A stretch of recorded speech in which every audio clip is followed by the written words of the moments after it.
Өткен сабақты улантсақ, кейбіреулер ойлошу мүмкін да. Жанагындай қол кескен, бут кескен, ташбаран калган, бул тетиги радикал исламдарда бар болуш керек. Биздики болсо радикал эмес. Анткени ушундай түшүнүк бар да. Радикал деген ислам бар, анан радикал эмес деген түшүнүктөр бар да. Бирок бул жалган түшүнүк. Радикалбы, радикал эмеспи, баарысы тең бир Куранды, хадистерди карманат. Анын ичинде эмне деп жазылса, эмне деп айтылса, ошонун баарысын алар туура көрүп, ошо боюнча ошону аткарат. Эгерде интернетке кирип, YouTube'га могул сөздү жазсаңар, no such thing as moderate Muslim. Moderate деген англисчеден которгондо, кыргызча эме, орусча умеренный десек болот, бирок кыргызча ашынган эмес, радикал эмес деген түшүнүктү билдирет да. Бул жерде айтып атат. Радикал эмес деген радикал эмес мусулман деген болбойт. Радикал эмес, ашынган эмес деген мусулман болбойт ал. Жалган түшүнүк деген. Анан ошону далилдеп берип атат биринде. Буякта чогулгандар Афганистан, Пакистанда чогулган жок. Булар Америкага миграция кылган, ошол жака качкын болуп барган мусулмандардын баары чогулуп алып туруп, анан өздөрүнчө бир чогулуш өткөрүп атат да. Анан ошол жактан айтып аткан. Ошого көңүл буралчы азыр. Бул англис тилинде, бирок мен которуп берем азыр.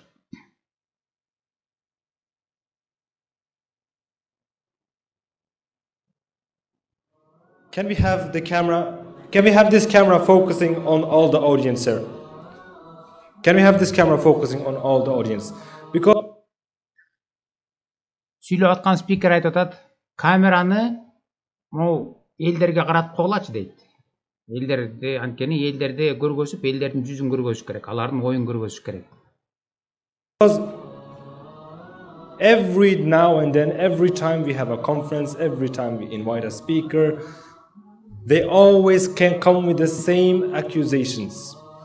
This speaker supports death penalty for homosexuals. This speaker supports death penalty for this crime or that. He is homophobic. They subjugate women, etc., etc., etc. It's the same old stuff coming all the time. Speaker айтып атат. Менин каяка барып конференция өткөзсөм, же чыгып эл астында сүйлөгөндөн кийин эле мага ушундай айыптоолор келет. Сен эмне үчүн ушундай өлүм жазасын колдойсуң? Радикал көз караштасың деген менде мага карата ушундай айыптоолор бар дейт. And we always try to tell them, I always try to tell them that, look, it's not that speaker that we're inviting who has these extreme radical views, as you say. These are general views that every Muslim actually has. Бул айтат, бул сүйлөп аткан спикер же айтып аткан мен ушундай радикал көз карашты эмесмин. Бул деген жалпы мусулмандардын көз карашы, радикал же радикал эмес. Every Muslim believes in these things. Just because they're not telling you about it, or just because they're not out there in the media, doesn't mean they don't believe in them. So I will ask you. Алар ачык айтпаганы менен, анын баарысы тең ушул Куранда, Суннада, хадистерде эмне деп жазылса, ошону туура деп кабыл алышат. Бул ошол көз караш, бул радикал көз караш эмес, баарыбыз тең бир ошондой көз караштабыз. Ошондуктан мен суроо берейин дейт. Everyone in the room, how many of you are normal Muslims? You're not extremists, you're not radical, just normal Sunni Muslims. Please raise your hands. Анан камераны элдерге каратып туруп суроо берди. Канчаңар радикал эмес, ашынган эмес, жөн эле нормальный кадимки эле сунни мусулмандарсыңар кол көтөргүлөчү дегенде баары кол көтөрүп атат. Everybody, mashallah, subhanallah. Okay, take down your hands again. How many of you agree that men and women should sit separate? Please raise your hands. Канчаңар ушул ойду колдоп макулсуңар? Исламдын жобосуна ылайык эркектер өзүнчө, аялдар өзүнчө отуруш керек деген ойго кошуласыңарбы десе, баардыгы кол көтөрүп атат. Булар радикал эмес, жөн эле кадимки сунни мусулманбыз дегендер. Everyone agree. Everyone agree. Brothers and sisters. Subhanallah. So it's not just these radical sheikhs then. Allahu Akbar. Next question. How many of you agree that the punishments described in the Quran and the Sunnah, whether it is death, whether it is stoning for adultery, whatever it is, if it is from Allah and His Messenger, that is the best punishment ever possible for humankind, and that is what we should apply in the world. Who agrees with that? Андан кийинки суроо берип атат.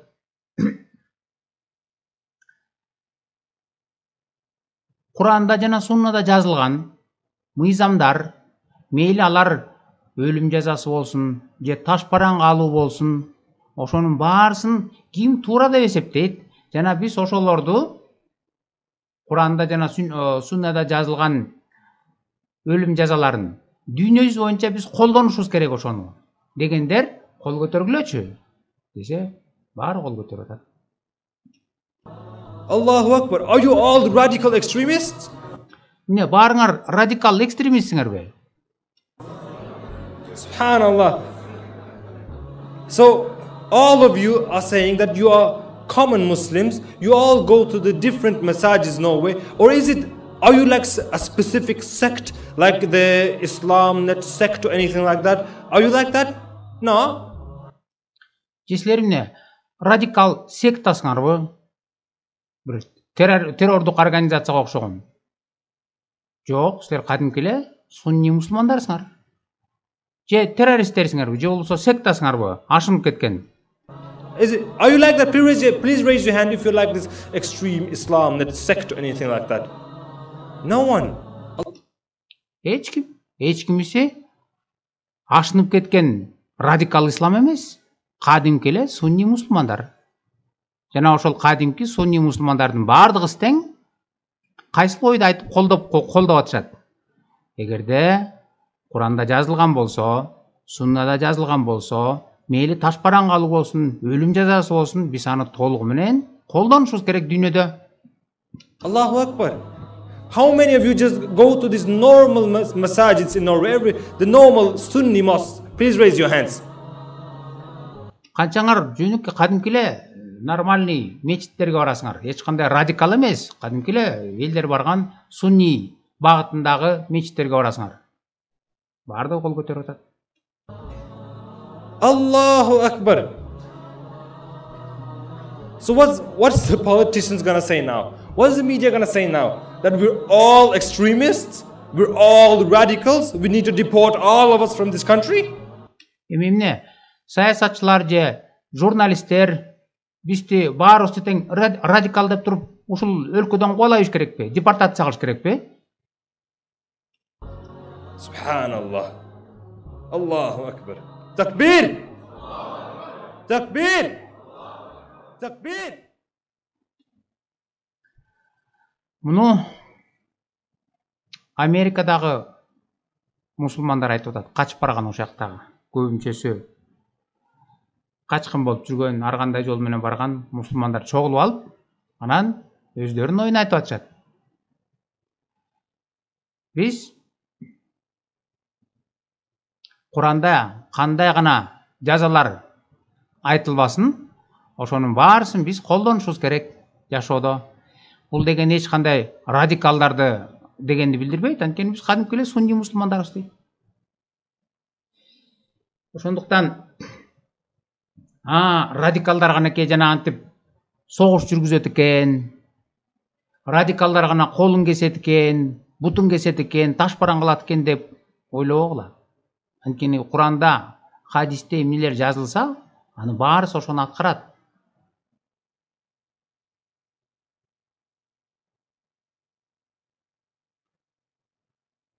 Гитлердин айткан сөзү бар да, эгерде жалган нерсени же туура эмес нерсени узак убакытка чейин адамдардын аң сезимине айтып, кечке айта берсең, кулак мээсине кое берсең, адамдар аны чындык катары кабыл алат дейт. Туура катары. Анан Гитлер өзү ошону колдонгон. Немистердин кулак мээсине узак убакытка чейин кое берген, силер деген эң жакшы нациясыңар, эң таза нациясыңар, силер бардыгынан бийик турасыңар, акалган элдин баары тең жарым адамдар, биз алардын баарын басып алышыбыз керек десе, адамдар анан ошону туура идея катары кабыл алышкандагы миллиондогондор Гитлерди ээрчип кеткен. Гитлердин алдамчы экенин, анын айткан нерселери жалган экенин, качан согуш бүтүп Германияны толук талкалап, өзүнүн жерлерин бүт алдыргандан кийин гана немистер түшүнгөн, алданып калганынчы, туура эмес кылганын. Ошол сыяктуу дагы туура эмес идеология, исламдын туура эмес идеологиясы адамдарга узак убакытка чейин кайта кулак мээсине коюп айта берсе, адамдар билинбей анан кабыл ала берет. Бизге 20-30 жыл мурун ушул эгемендик жаңыдан алган кезде эгерде бизге айтса, Кыргызстанда 3000ге жакын мечит салынат. Жума дегенде, жума күнү элдин баары тең мечитке намазга чуркайт. Аялдар эле эмес, чоң киши эмес, кенедей 8-10 жашар кыздарды дагы хиджап короп коет, баарысы тең ушундай динчил болот деп айтса, биз ишенбек эмеспиз. Андай деген болбойт деп. Бирок ал келди, мына 30 жылдын ичинде каптап келди. Эгер ушул исламдык идеологияны дагы кулак мээсине куюп, улам айта берсе, жанагыл кол кесмей, бут кесмей, ташбаран калмайды, келерки 20-30 жылдын ичинде ошонун баарысынан кирип келет.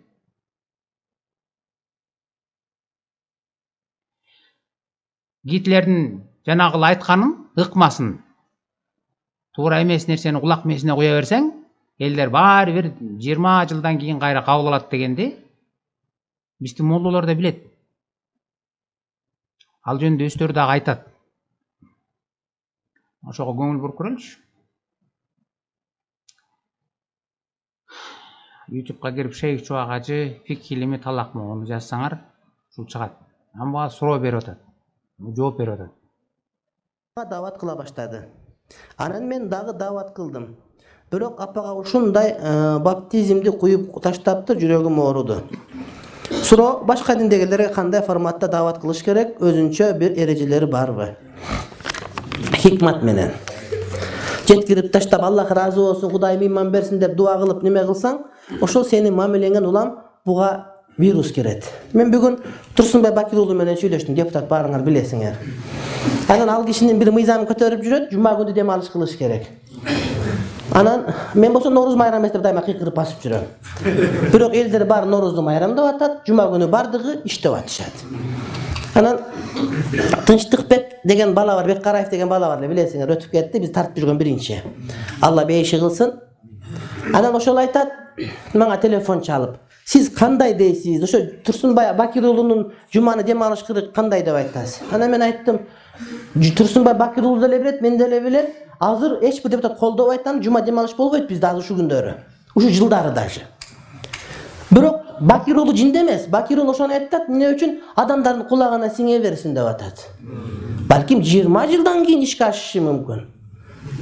Анан мен бүгүн айттым Бакир уулуна барып, Бакир уулу сиз эми мыйзамга жанагы 2 сааттык жанагы турдоо кодекс көзү көрсө эле киргизиңиз, азыр элди бар макул болот эми депутаттар. Бүт бар каршы болуп атканда, эми болдучу эми деп туруп анан кийин макул болуп иншалла коюп берет. Анан тем более парламент бүтөйүн деп аткан убакытта биз карап турабыз да кимде ким 2 саат кодекске кол көтөрдү көтөрбөдү деп. Ким кол көтөрсө дагы добуш бербейбиз. Айтабыз ошону. Мына бүгүн коюлат. 12:30-дан 2:30-га чейин трудовой кодекске киргизилиш керек. Ошондо бардык студенттер жумага барып келе алат. Ал убакта сабак болбойт, милдеттүү түрдө. Анан ошону биз карап турабыз. Анан добуш бергенден кийин добуштарын санайбыз. Ким добуш бербей койду? Анан айтабыз кыйкырыбызча, мына добуш бербей койгон, ушуга добуш бербейбиз биз дагы. Ал эми ушу кошулган партияга дагы бербейбиз. Ким добуш бергендерге батабызды берип, анан добушубузду дагы кошуп беребиз. Деп айтып келдим барып. Туура айттымбы?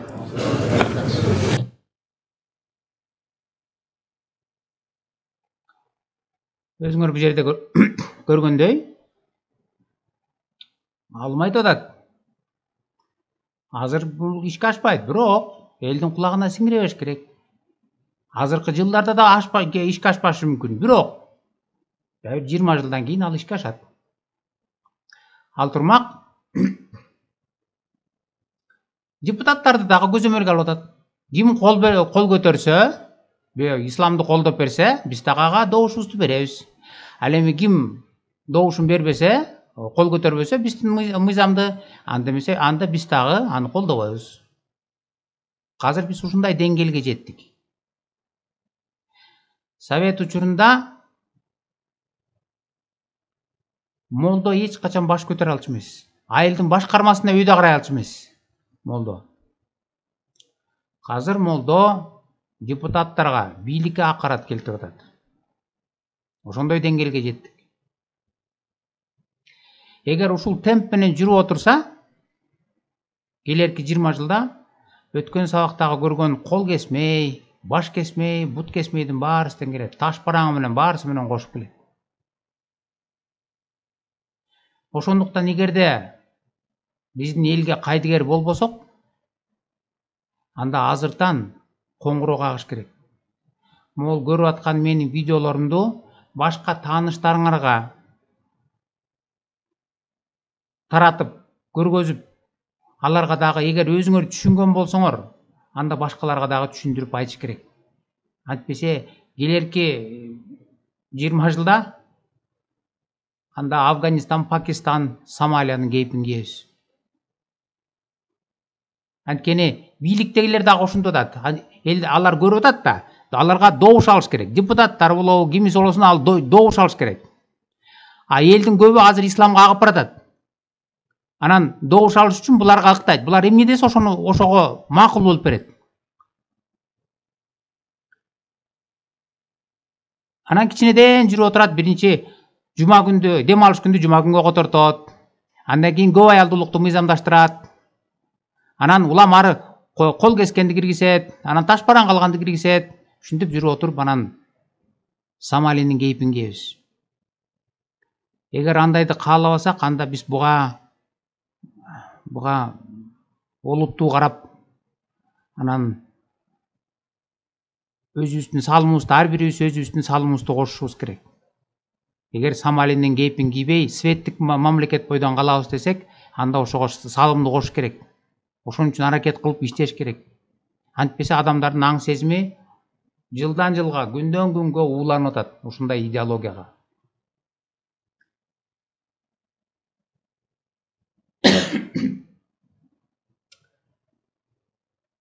Бул сабактардагы биздин ислам жөнүндө түшүнүк алганыбызга, ой жүгүртүүбүзгө түрткү болду деген ой менен бүгүнкү сабакты аяктайлык.